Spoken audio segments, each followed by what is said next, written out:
selamat siang. Kembali lagi di channel YouTube Fakultas Hukum Universitas Asahan bersama saya Nadia Aulia Putri dari Pers Resonansi Justisia. Nah, seperti yang kita ketahui nih, pada 9 Februari ditetapkan sebagai Hari Pers Nasional. Untuk itu, kali ini bincang-bincang saya ditemani langsung oleh dua narasumber yang memang berkecimpung langsung nih di dunia pers Indonesia. Langsung saja kita berbincang kepada Bapak Indra Sikumbang selaku Ketua PWI Kabupaten Asahan dan juga Kak Rifka Anissa selaku alumni dan angkatan pertama dari Sekolah Jurnalistik di Kabupaten Asahan. Halo Pak, apa kabarnya? Ya, baik. Halo Kak, gimana kabarnya?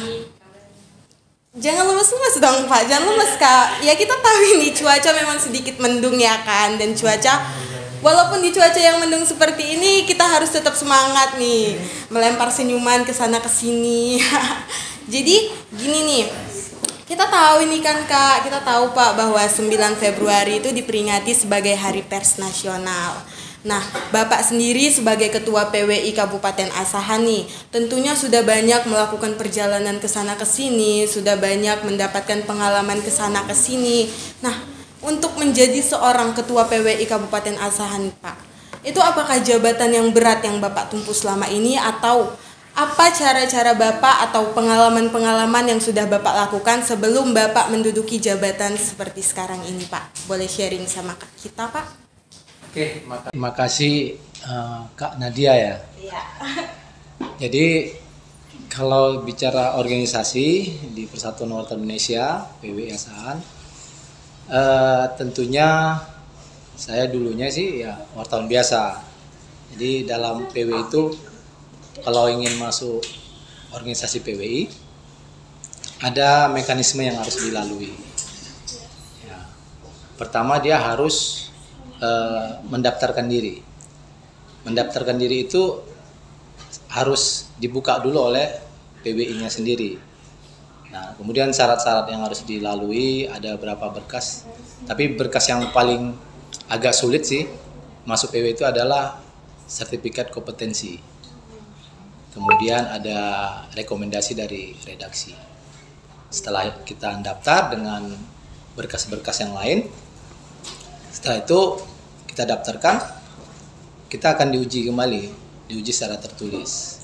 Nah, di situ dinyatakan lulus atau tidak lulus bergabung di PWI.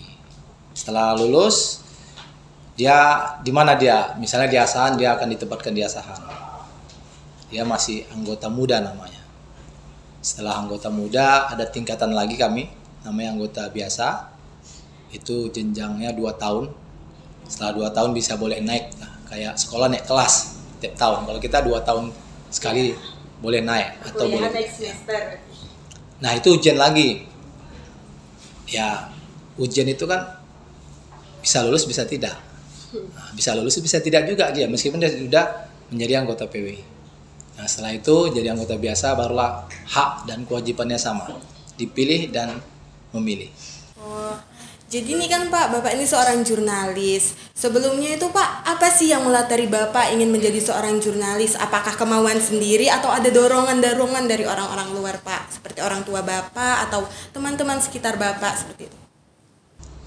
Kalau saya hobi ya. Dari masa kuliah saya sudah hobi menekuni ilmu jurnalistik.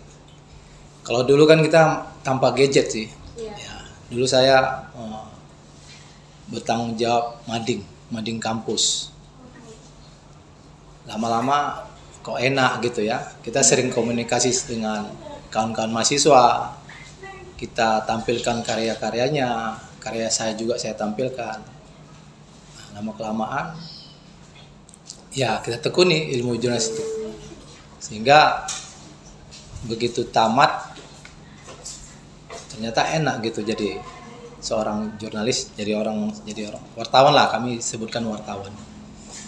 Pertama aksesnya kita dipermudah, kita banyak kawan, relasi banyak, kolega banyak. Oh, berarti sebelumnya Bapak ini menggali potensi dan bakat Bapak dulu ya.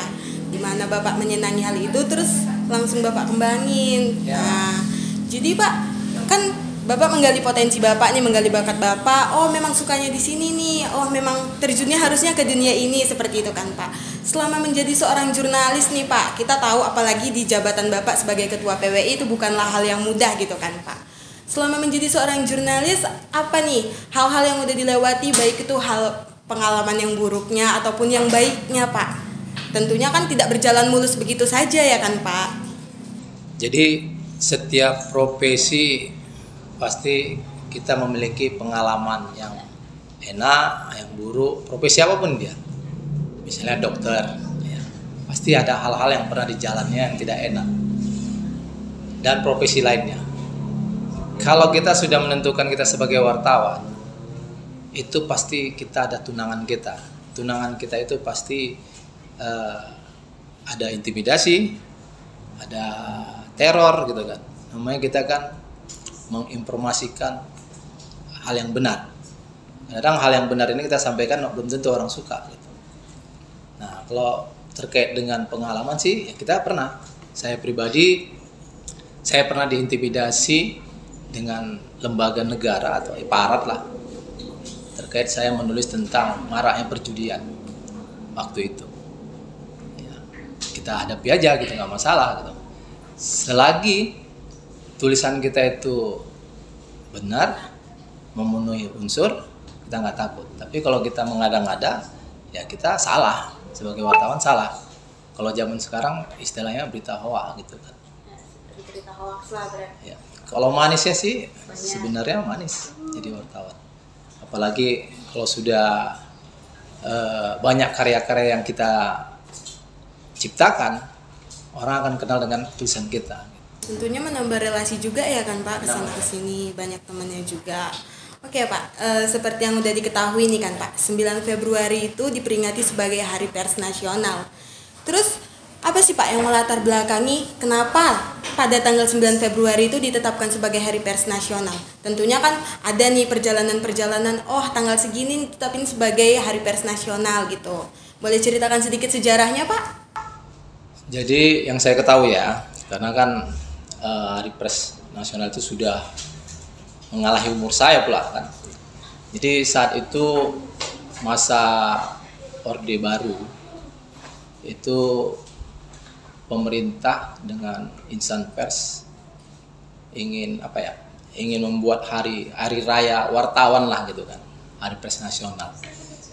Jadi ditetapkanlah tanggal 9 Februari itu Hari Pers. Itu Kepres Presiden, ditetapkan Kepres.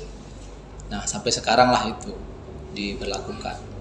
Nah, kebetulan memang di 9 Februari itu adalah hari lahirnya Persatuan Wartawan Indonesia. Tanggal 9 Februari tahun 1946. Jadi pemerintah yang menetapkan Hari Pers itu. Jadi resmilah setiap tahun kawan-kawan profesi wartawan itu merayakannya. Merayakan bahwa itu sebagai Hari Pers ya kan, Pak. Nah, pada tahun ini 2023 nih, kan Sumatera Utara, Pak, yang ditunjuk sebagai tuan rumah Hari Pers Nasional. Kan Bapak juga mungkin sebentar lagi akan berangkat nih ke Medan ya kan untuk merayakan HPN itu. Seperti sedikit pasti Bapak udah mendapat informasi atau bocoran apa-apa saja yang sudah mereka lakukan di sana tuh, Pak, untuk menyambut Hari Pers Nasional. Nah, jadi Hari Pers Nasional kan digelar setiap tahun. Dan itu setiap tahun pindah-pindah ke seluruh Indonesia lah. Dan itu ditunjuk oleh panitia pusat, daerah mana yang akan siap melakukan Hari Pers Nasional. Saya selama jadi ketua PWI sudah hampir setiap tahun saya mengikuti. Kemarin saya ke Kendari, Hari Pers Nasionalnya di Kendari, Sulawesi Tenggara ya.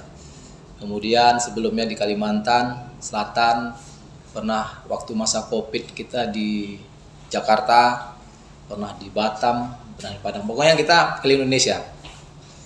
Nah, jadi Hari Pers Nasional itu bukan hari peringatan upacara gitu, tidak. Di situ Hari Pers Nasional itu semua, seperti kita hari ini Sumatera Utara ditunjuk tahun ini 2023 ini. Jadi panitia akan menyiapkan semua kegiatan yang berkaitan dengan dunia jurnalistik. saya udah lihat randomnya acara-acara hari pers nanti itu ada seminar, ada diskusi, ada tur wisata. Artinya di situ perkembangan media itu dibahas di situ. Ya, pesertanya banyak wartawan dan bukan wartawan aja gitu. Ya, masyarakat biasa bisa ikut. Mungkin temanya ada tentang usaha UMKM atau peningkatan pariwisata. Nah, itu lengkap sih semua.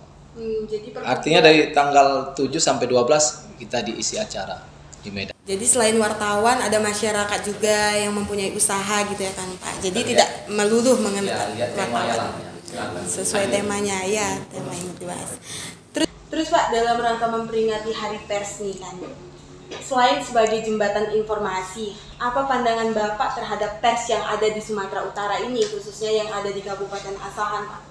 Bagaimana pandangan Bapak dan perkembangan apa yang sudah terjadi di pers yang ada di Kabupaten Asahan ini Pak? Jadi kalau perkembangan persnya tahun ini kan semakin tumbuh. Kenapa? Karena media-media online ini juga lihat dari situ. Jadi setiap hari pers nasional itu disebutkan media online yang tumbuh. Itu hitungannya bukan 2 digit, 3 digit, tapi sampai 1000 gitu kan. Jadi artinya perkembangan wartawan pers ini ya cukup bagus perusahaannya. Namun ya harapan kita sih jangan berkembangnya kuantitas, tapi kita berharap perkembangan itu kualitas. Nah, untuk kondisinya sih ya kalau untuk Sumatera Utara perkembangannya ya bagus. Namun itu tadi harus ya jangan asal-asalan lah gitu.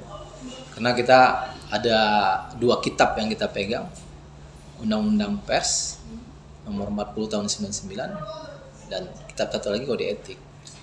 Berarti memang setiap profesi kan memang ada kode etiknya masing-masing, begitu juga dengan dunia pers ya kan Pak. Jadi salah satu perkembangan pers yang saya dengar nih Pak belakangan ini yaitu dibukanya sekolah jurnalistik nih khusus para teman-teman mahasiswa yang ada di kampus gitu kan Pak. Nah, bagaimana pandangan Bapak terkait adanya sekolah jurnalistik itu Pak? Apakah itu emang salah satu cara untuk mengembangkan atau memberitahu kepada masyarakat, terutama kepada mahasiswa bahwa pers itu penting gitu? Ya. Jadi memang kemarin kita ada program namanya sekolah jurnalistik.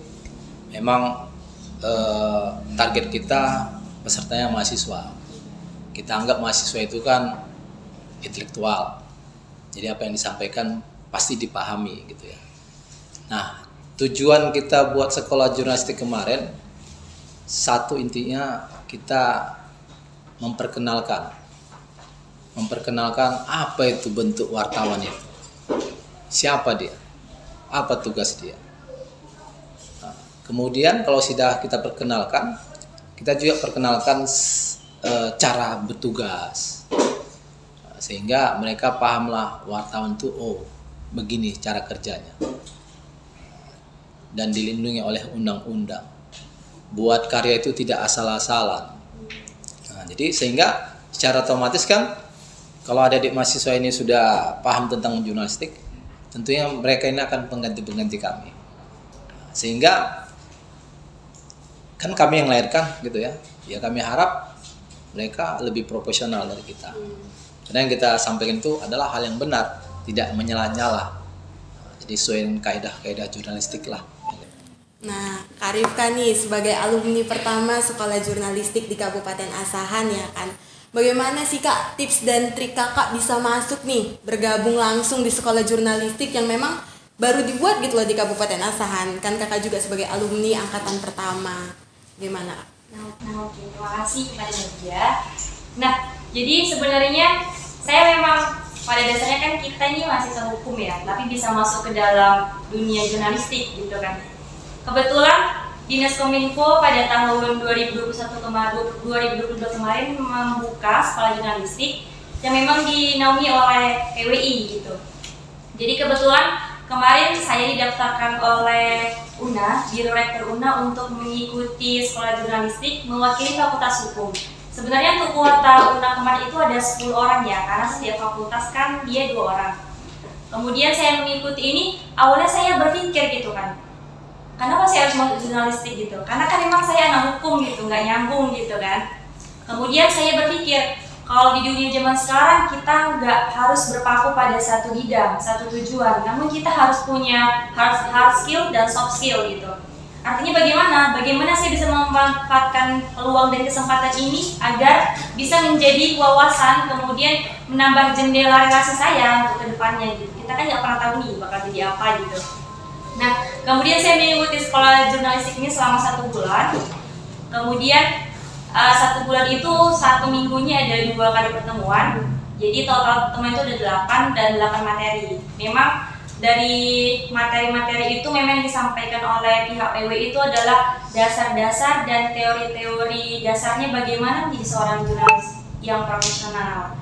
Memang kami dibentuk, kami dibimbing, kami diarahkan untuk menjadi seorang jurnalis yang profesional, bukan yang asal-asal gitu. Jadi walaupun kakak pikir awalnya kalau ngapain sih anak hukum nih harus tahu nih segala hal tentang jurnalistik, aku kan anak hukum nih kan, rupanya banyak juga ya kak pengalaman sama informasi baru yang kakak dapat di sekolah jurnalistik itu.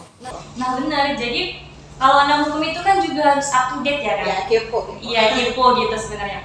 Jadi ini sangat kolerasi dengan jurnalistik gitu, yang dimana kita dituntut untuk bisa mengetahui perkembangan berita. Maksudnya kalau kita anak hukum ini kan kita bisa menggali, kemudian mengulik berita-berita yang berkaitan dengan hukum tentunya seperti itu. Jadi memang nggak ada ruginya kalau kita belajar jurnalistik ini sih kalau menurut saya pribadi. Karena akan banyak kita temui hal-hal baru, kemudian teman-teman baru, lingkungan yang baru yang membuat kita semakin berkembang dan tentunya merubah mindset kita sih.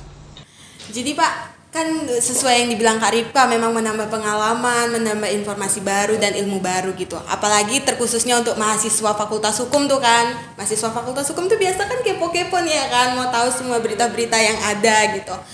Untuk itu sekolah jurnalistik kan baru angkatan pertama, baru dibuat tahun lalu Pak. Apa ada kemungkinan tuh akan dibukanya lagi sekolah jurnalistik untuk angkatan keduanya Pak? Kalau hasil rapat kami, program itu tetap kita lanjutkan. Karena kan manfaatnya luar biasa untuk. Jadi ilmu jurnalistik ini kan bukan harus jadi wartawan. Nah, jangan salah ya, jangan pikir wah seperti tadi kan hukum ngapain gitu kan. Seharusnya dia kan jadi seorang pengacara gitu kan.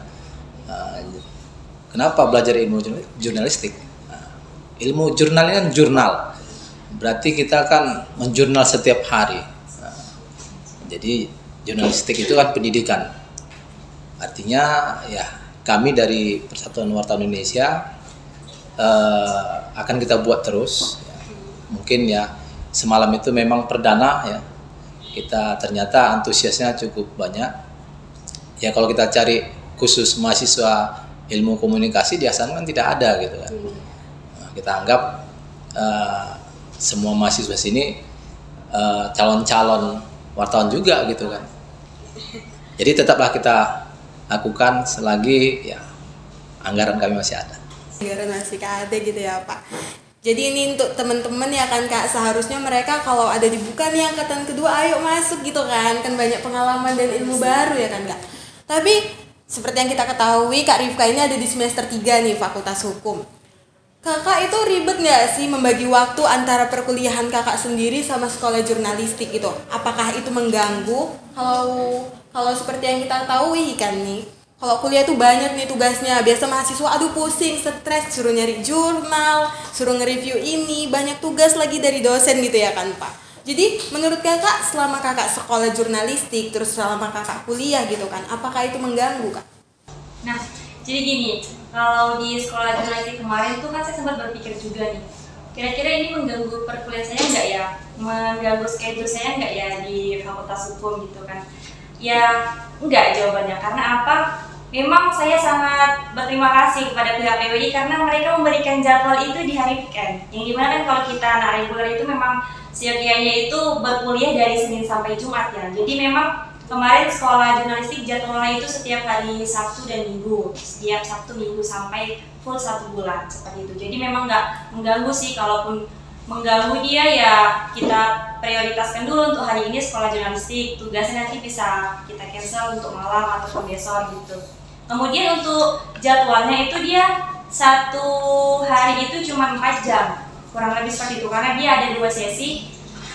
Satu sesinya itu kurang lebih 1 jam ya Pak, 1,5 jam gitu. Jadi memang nggak mengganggu sih, karena memang dibuat itu di weekend. Jadi saya benar-benar terima kasih karena kenapa bisa dibuat di weekend gitu. Mungkin karena melihat jadwal mahasiswa khususnya di Kabupaten Asal ini kan sangat padat, terutama di hari-hari Senin sampai Jumat.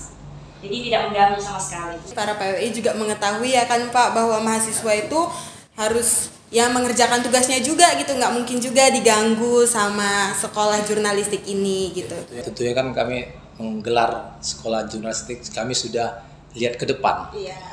Bukan keinginan kami, tapi udah lihat ke depan, terus kita sudah koordinasi sama pihak UNA gitu kan, sama pihak kampus lain juga kita koordinasi. Mana yang bagus ini, pas, tidak mengganggu. Intinya kami tidak mau mengganggu perkuliahan kawan-kawan mahasiswa. Bagaimana nih Pak pandangan Bapak terhadap kampus-kampus yang mempunyai organisasi atau unit kegiatan mahasiswa jurnalistik di kampus itu Pak? Apakah itu hal yang baik gitu untuk menanamkan bahwa jurnalistik itu penting, pengetahuan mengenai pers itu penting loh di dunia kampus gitu. Terlebih tadi kan Pak, untuk sekolah jurnalistik itu harusnya mahasiswa gitu, karena Bapak bilang mahasiswa itu biasa berpikirnya secara intelektual gitu. Jadi bagaimana nih peranan UKM itu menurut Bapak memang penting atau seperti apa? Ya kalau dilihat kurang wajib kami jadinya ya kan, karena diambil mahasiswa. Tapi itu nggak masalah sama kami. Artinya penerus kami pasti ada nanti. Kami nggak takut, penerus kami ada dan kami yakin proporsional lah kan gitu. Nah terkait dengan itu ya, kalau kami dari PWI sangat mendukung ada hal itu. Jadi komunikasi tentang ilmu jurnalistik, kewartawanan sudah nyambung ke kampus. Ya, harapan kita dulu setiap kampus yang ikut sekolah jurnalistik itu harus memiliki media kampus namanya kan. Nah, mungkin kalau cetak susah lah. Ya sekarang mungkin kayak hari ini ada podcast. Ini kan media juga namanya. Kemudian atau buat web sendiri. Ya seputar kemarin kita minta seputar kampus saja lah dulu. Jadi lebih gampang lah ya kan Pak, kalau mahasiswa ada ini media kampus nih, tahu perkembangan kampusnya gitu. Membantu juga para wartawan ya kan, terutama para PWI gitu ya kan Pak. Kalau di kampus ini nih ada nih UKM jurnalistik, di kampus ini juga ada gitu.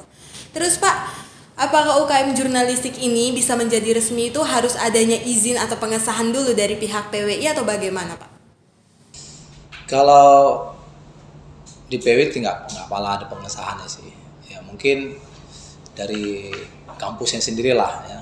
Kampus sendiri kalau hanya bersifat internal aja mungkin nggak perlu izin yang seperti pembuat media. Kalau media online itu kan harus ada izinnya semua. Karena dia badan hukumnya perusahaan terbatas PT dan khusus untuk media. Kalau hanya internal aja mungkin ya, izin dari kampus saja.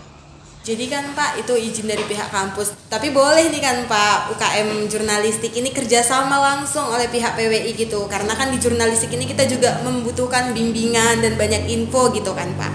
Jadi kami misalnya nih ada UKM atau organisasi jurnalistik main-main ke kantor PWI, gimana tuh Pak? Boleh atau gimana? Rame-rame nih berbondong-bondong datang ke kantor PWI mau nyari informasi, gimana tuh? Ya bisa aja, nggak masalah. PWI itu kan wadah organisasi yang di dalamnya adalah kawan-kawan wartawan semua.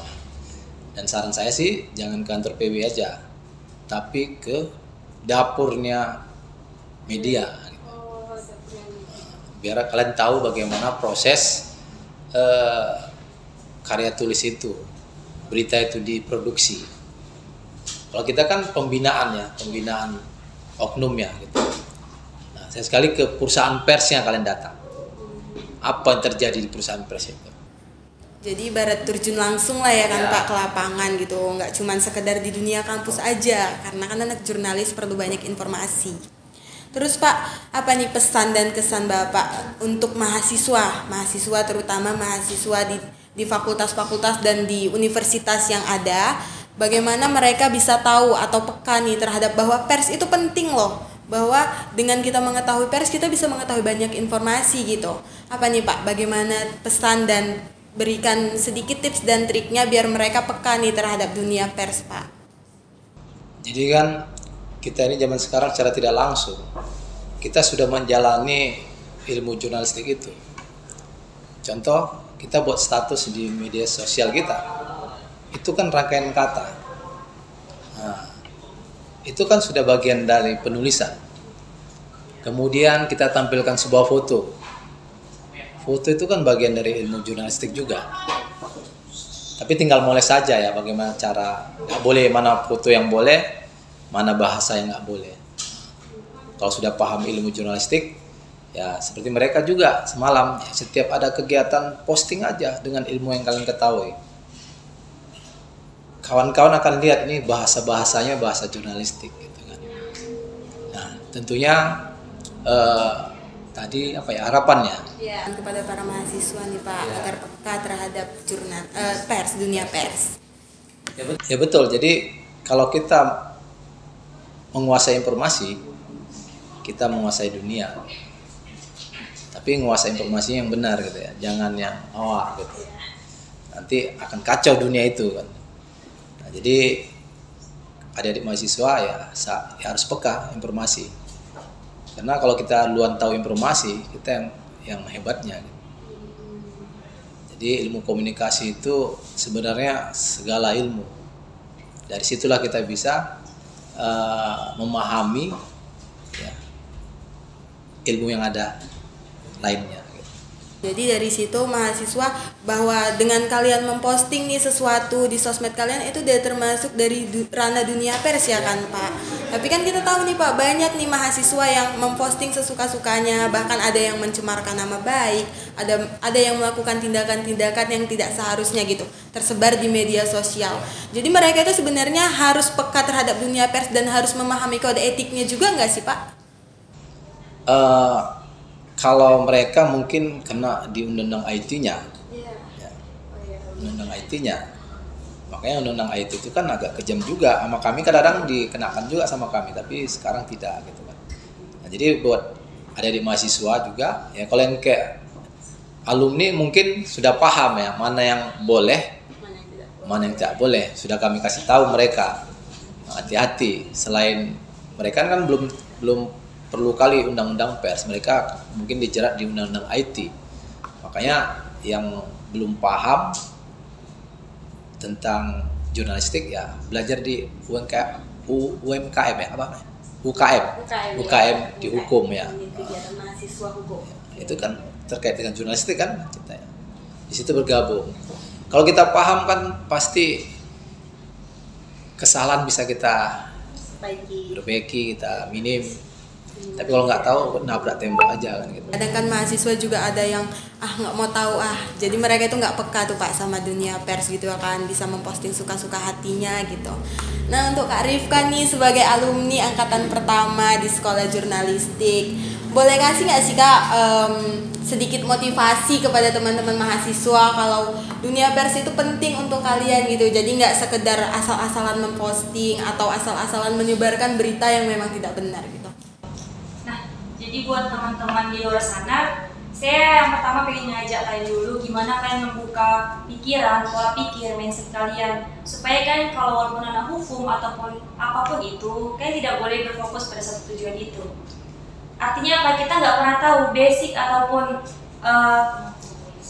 kemampuan kita di luar yang kita nggak bisa prediksi gitu, kita nggak pernah tahu itu. Jadi kalau untuk jurnalistik ini, ilmu jurnalistik ini adalah satu ilmu yang penting bagi saya, apalagi untuk mahasiswa atau mahasiswi. Karena apa? Sejatinya seorang jurnalis itu pahlawan kalau saya bilang.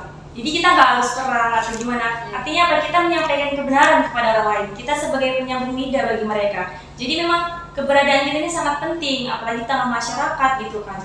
baik masyarakat awam maupun masyarakat yang memang sudah memiliki intelektual yang bagus, kita tetap hadir di tengah-tengah itu.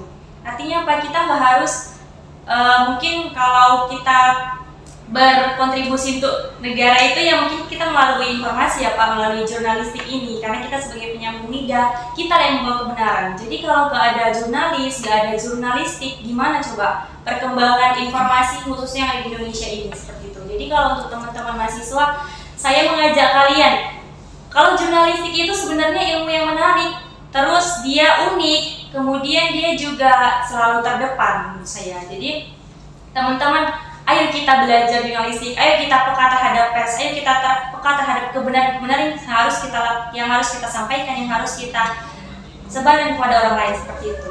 Nah, jadi nggak akan pernah rugi. Jadi kepada para mahasiswa gitu, nggak usah berfokus pada satu hal, kalian dihukum bakalan jadi pengacara, atau kalian di keguruan ini bakal jadi guru gitu. Harus menggali potensi dan bakat ya kan Kak. Salah satu caranya di dunia jurnalistik Pak. Ya. Satu lagi, ilmu jurnalistik itu penting untuk mahasiswa. Kalau dia sudah paham, saya yakin skripsinya dilakukannya sendiri, dikerjakannya sendiri.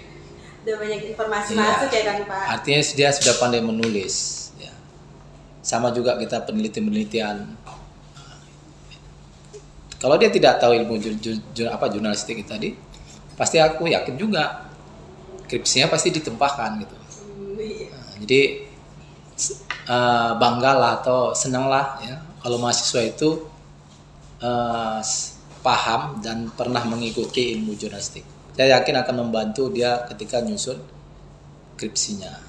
Jadi sesuai lah, ada kalimat yang menyatakan bahwa belajar itu nggak semata-mata di dalam kelas atau semata-mata di kampus ya kan Pak. Banyak nih kita bisa cari pengalaman atau ilmu-ilmu baru di luar sana, seperti ilmu jurnalistik contohnya gitu.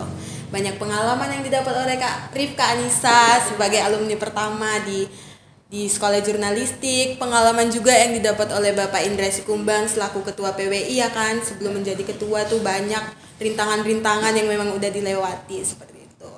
Jadi nih kepada teman-teman mahasiswa, terkhususnya Fakultas Hukum, di sini aku mau kasih tahu bahwa sesuai yang dikasih tahu Kak Nisa, kita itu nggak boleh berkecimpung sama satu hal yang menurut kita ya udah aku pengacara, aku bakalan jadi ya udah aku hukum bakalan jadi pengacara gitu. Kita harus terus menggali bakat kita ya kan Kak. Kita juga harus terus menggali potensi kita di mana kita bisanya gitu. Jadi mau dibuang kemanapun kita pasti kita hidup gitu ya kan Pak. Jadi nggak hanya di satu hal gitu. Kalau kamu pun ibaratnya hidup di hutan-hutan, kalau emang udah punya potensi, punya bakat gitu juga bakal hidup ya kan Pak. Oke, jadi sekian Kak bincang-bincang kita hari ini bahwa mengenai Hari Pers ya kan. Jadi 9 Februari nanti bakalan langsung terjun ke lapangan lah ya Pak untuk merayakan Hari Pers itu. Ya, kita sudah jadwalkan. Kalau saya mungkin bawa semua anggota saya, ada sekitar 30 orang.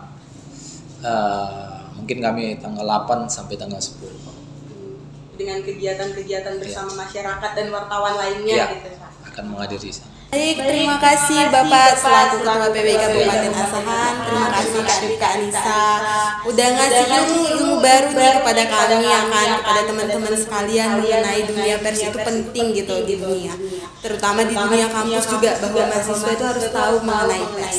Oke, sekian yang kami bahas, sekian bincang-bincang mengenai Hari Pers Nasional yang jatuh pada 9 Februari. Saya Nadia Putri dari Resonansi Justisia. Selamat siang.